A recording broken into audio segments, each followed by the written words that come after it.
Hi, everyone, and welcome to Practice Growth HQ. Now, today we're talking about a very important for Practice Growth HQ, which is the essentials of growth. Have you ever thought about that? What are the essential elements to growing? In some ways, it's relatively simple, but not easy. And today we're going to be talking with my guest, Dennis Dowdell. Now, Dennis, believe it or not, a former school bus driver with no business experience. He didn't do well in college, built a global team of over 250,000 people. And at age 30, he decided to change his life, learning business skills from mentors. And so we've got an amazing chance to tap into that for about the next 30 minutes or so.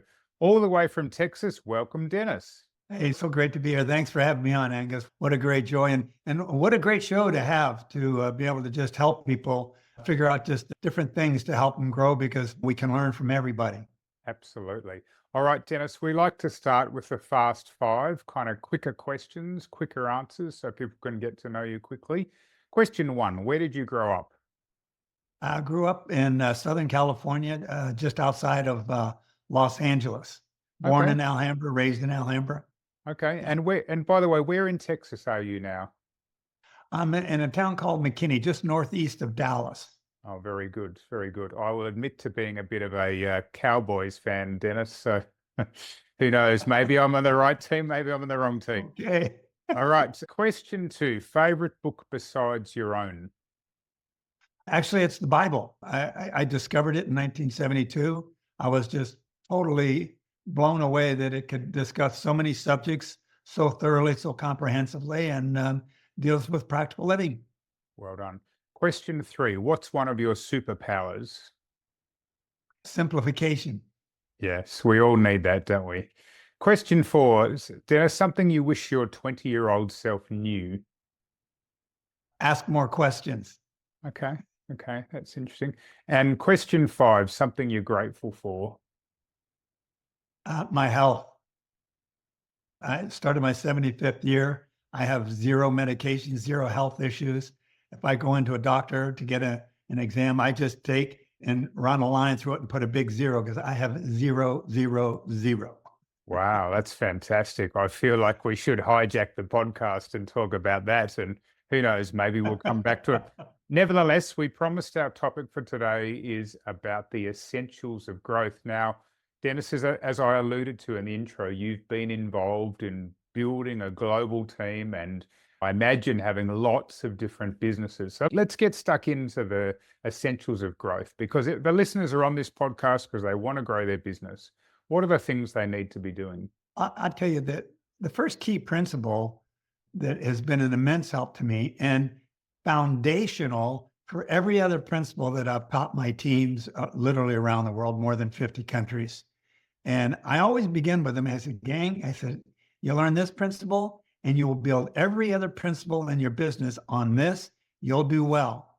And the principle is this, it's not about you. Huh. And what's interesting because we learn a lot about a lot of things from nature.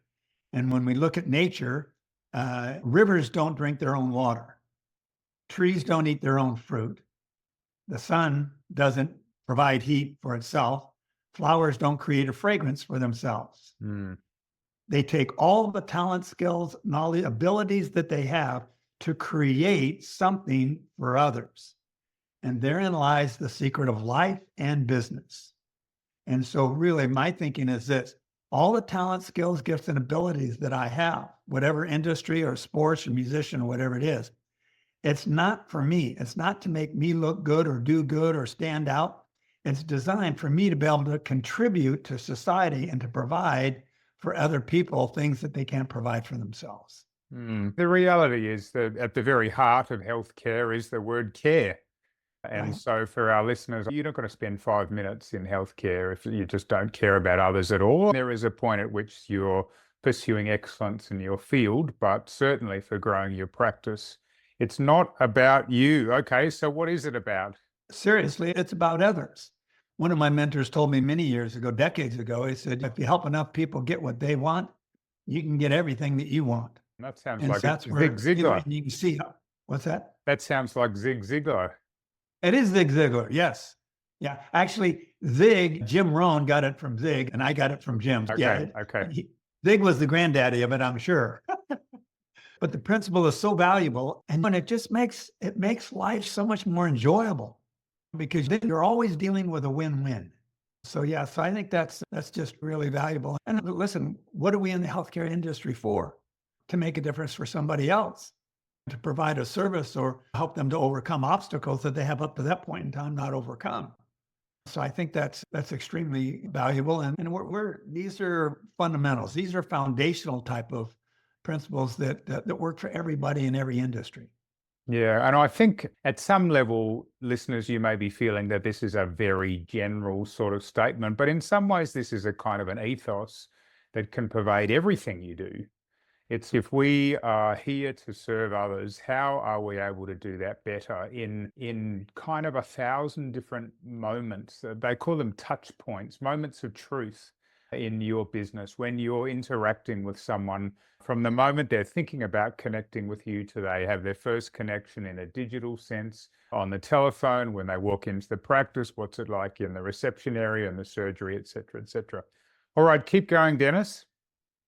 And then another one that I think is extremely valuable is the idea of be more interested in understanding our customers than we are trying to get them to understand us. If somebody's coming in for something, a lot of times we want to just bellow out all that we have, for them. Well, they may not need half of what we have. My thinking is first seek to understand and then to be understood and then provide what I have. I need to understand who is this person? What are they here for? What do they want? What's their issues? And then I can say, okay, this is what we can do for you. Otherwise, I may be giving them the wrong answer to the wrong question. So how do we do that? A lot of it just comes from just asking questions. And I've learned that questions that's the key that opens up all kinds of doors. When we ask questions, that tells people that I'm interested. And I'm interested in you. I want to know about you. And it's huge. One of my mentors early on, one of the first things that he told me, this guy's an executive mentor for senior executives, Fortune 100, 500 companies. And then one of the first things he told me to do, he said, Denny, start collecting questions.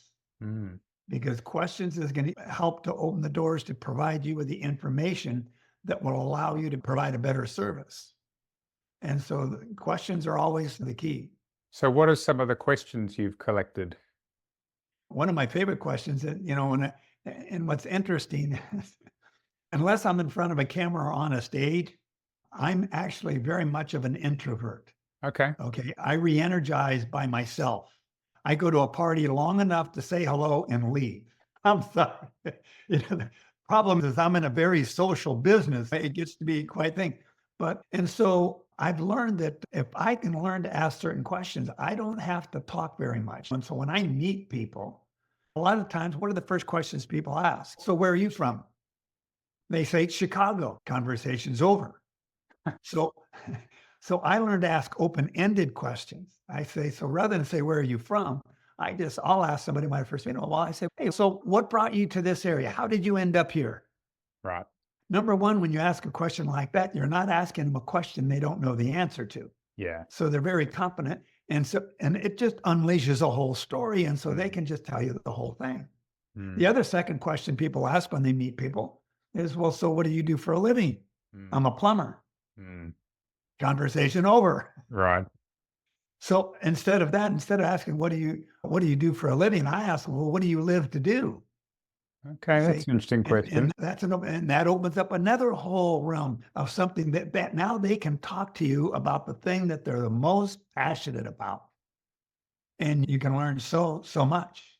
Now, so it's vital.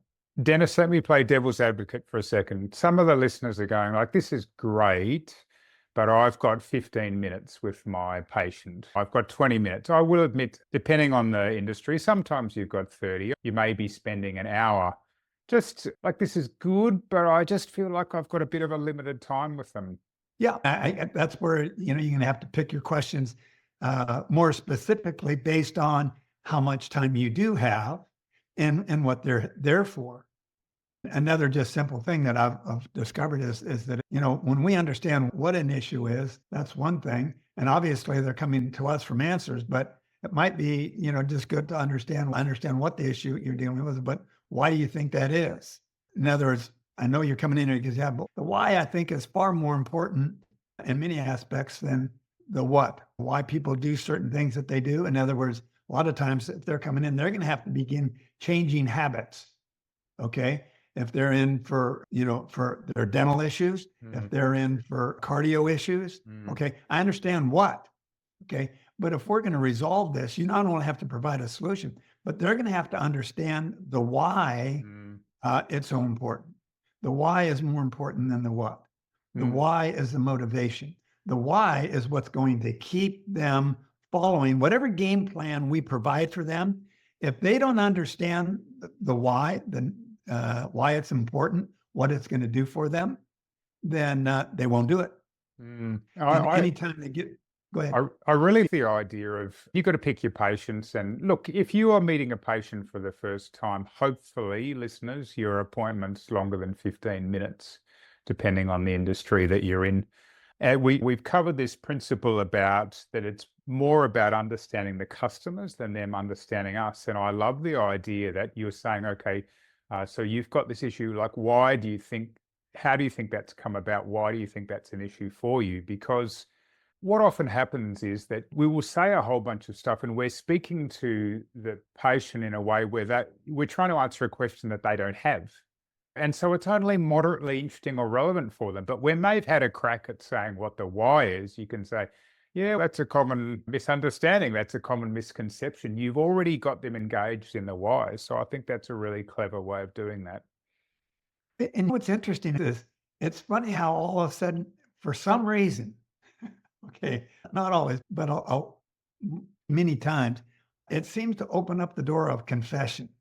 In other words, okay, listen, I brush my teeth every day. Okay, but I haven't flossed in a long time. Right. So some of those kind of little things will pop out. And yeah, so I think that's interesting.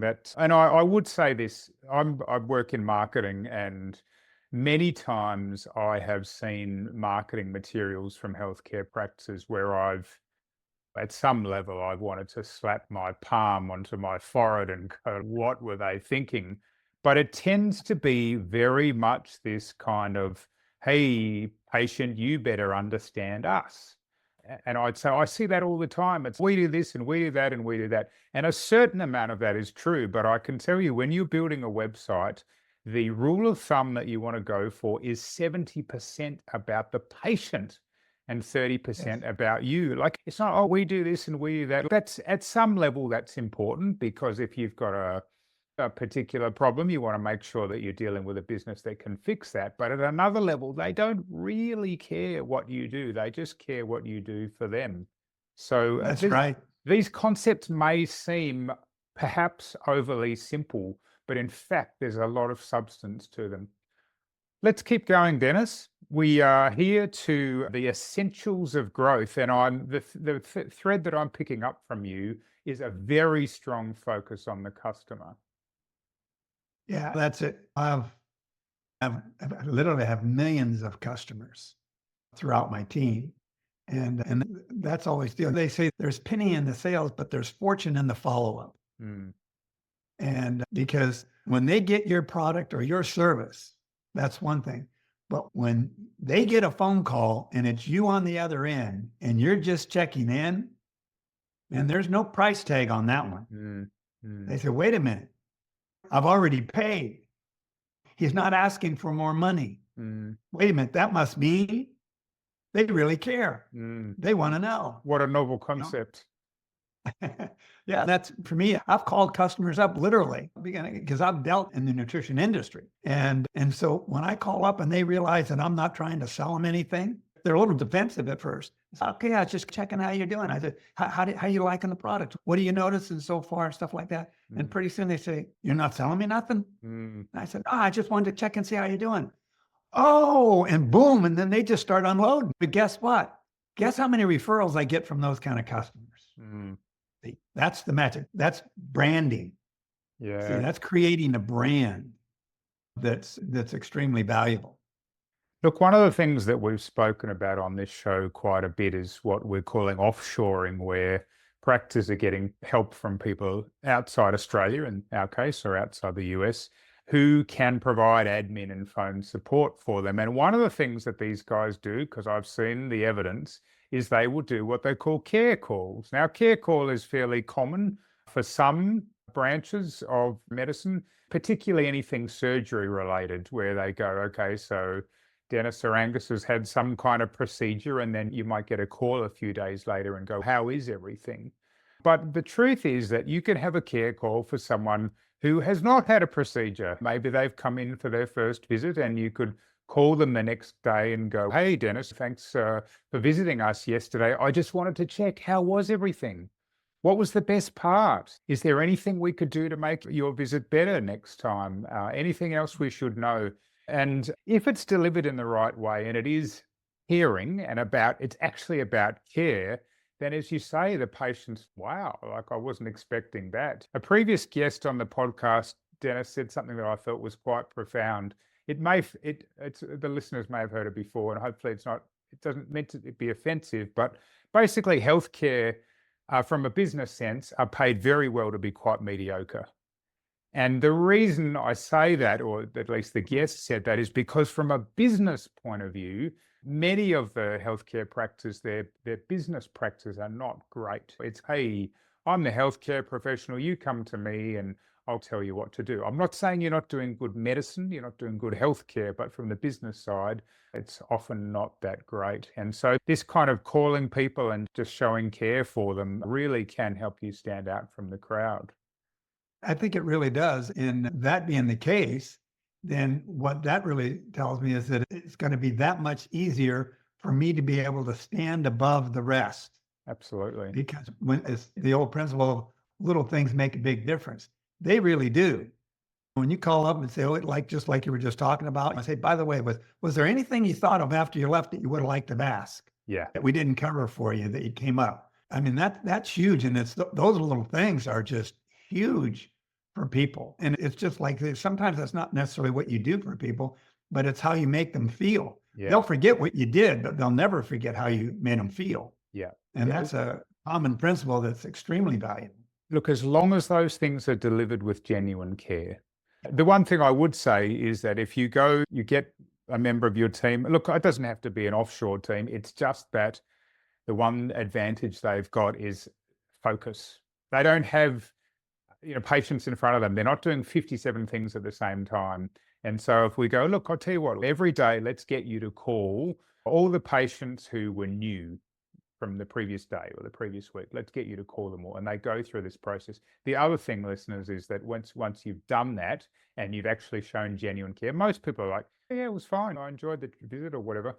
Then you can say, that's the perfect time. That's great news. We'd really love to get the word out. Would you mind if I sent you a link so we could get a review from you? And that is the perfect context to ask for the review. Because one, you've already found out what they thought. What you don't want to be doing is asking people for reviews and they go, actually, I had a terrible experience. And secondly, if you've demonstrated some genuine care, then for you to say, we'd really love to share that experience with others so they know what it's like, it can be very helpful in that way as well. All right, Dennis, let's keep going. It's funny. You've really taken a different tack at this. It's so back to basics, fundamentals. And yet at the start of the show, we said the essentials for growth. And you can see how profound these are in an increasingly connected yet disconnected world. Yeah. Here's one that this is good in business and out of business. And that's that all miscommunication is the result of differing assumptions. Now, that guy named Dr. Jerry Ballard actually came up with that. And when you first hear it, you say, oh, no, not really. But then you start thinking about it. All miscommunication is the result of differing assumptions. Wait a minute. I thought you were going to pick up the kids and I was going to the store. No. And we assumed wrong. Mm-hmm. I had got, to illustrate, I had bought some little silver bars. And my wife had bought some colloidal silver, right? And so she gets home and I said, by the way, I put the silver in the safe. She says, in the safe, why didn't you put it in the refrigerator? What's the other silver? I don't know what that is. Oh, it's colloidal silver. It's a liquid that's just, it's a good cleanser, healer, and a number of different things. Oh, okay. I've not heard of it. It's a health product. Okay. And, Okay. but anyways, it's just that kind of a thing. If we don't, we've got to be careful what we assume. We need to make sure nothing has meaning without a context. So we need to understand the context of what they're really talking about, which sometimes, and this is helpful in any situation when we're dealing with people tell us something, well, I'm not feeling very good, especially in the mornings. Well, what do you mean by that? What do you mean you don't feel very good? In other words, we've got to understand what do they mean by that so that they better define it. So it gives us a clearer understanding of where they're coming from. Yeah. And look, I would say I've worked around lots of practices for many years. I find particularly for the newer graduates, the associates, that they've got a head full of knowledge. I've completed 5 years at university or whatever it is, and I've done my prac and I'm ready to go. And it's at some level, it's, hey, ask me a question and I'll go, and I'll vomit all over you everything I know on a space. The only problem is the patient doesn't want to know 95% of it. And there's a level at which you've got to go, hey, I know all this stuff, but the fact is I need to understand what your need is so I can speak to that.